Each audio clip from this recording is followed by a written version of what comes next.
how can you explain something that's indescribable? Because you go through a series of conflicting emotions, because at first you're in shock. In the beginning, when all of this happened, it was like, man, what happened? I mean, you know, how did all of this actually come into play? It's important to reflect on the fact that a single witness can do this to a person, can send someone away for life. In a system that relies so heavily on eyewitness testimony in criminal trials, we simply have to be more careful. There was no corroboration for the lying eyewitness in Michael Williams' trial, but that was enough to send him away for life. This is a second-degree murder charge. So how can you, justify your judgment based upon the statement of one individual with no physical evidence to support that statement? That's not say. It was like, to me, it was like a mockery of justice. But it was injustice. I was unjustifiably accused of that crime, maliciously prosecuted and sentenced to a life sentence for something that they knew I didn't do. What was so amazing about Michael Williams' case was that he had been representing himself in post-conviction proceedings and was able to get an affidavit from the single eyewitness in his case where the witness admitted to lying. Mike filed that in court and got himself an evidentiary hearing. That's something that we have almost never seen.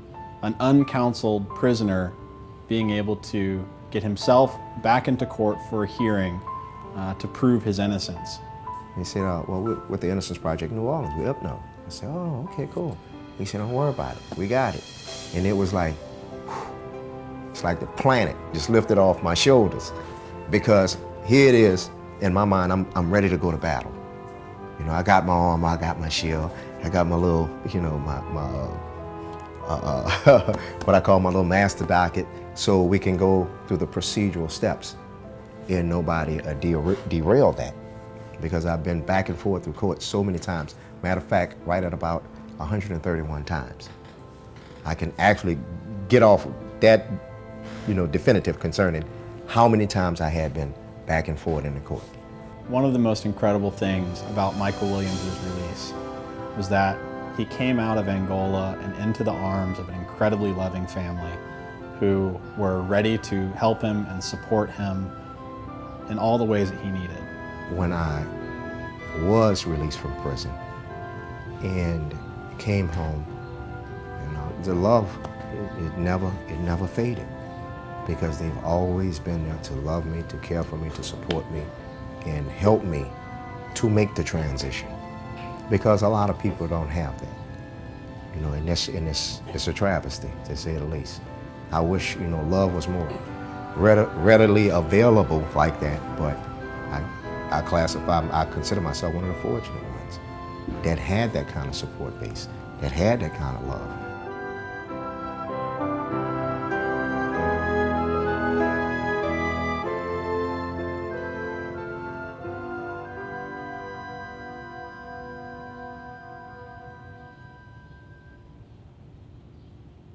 Bye-bye.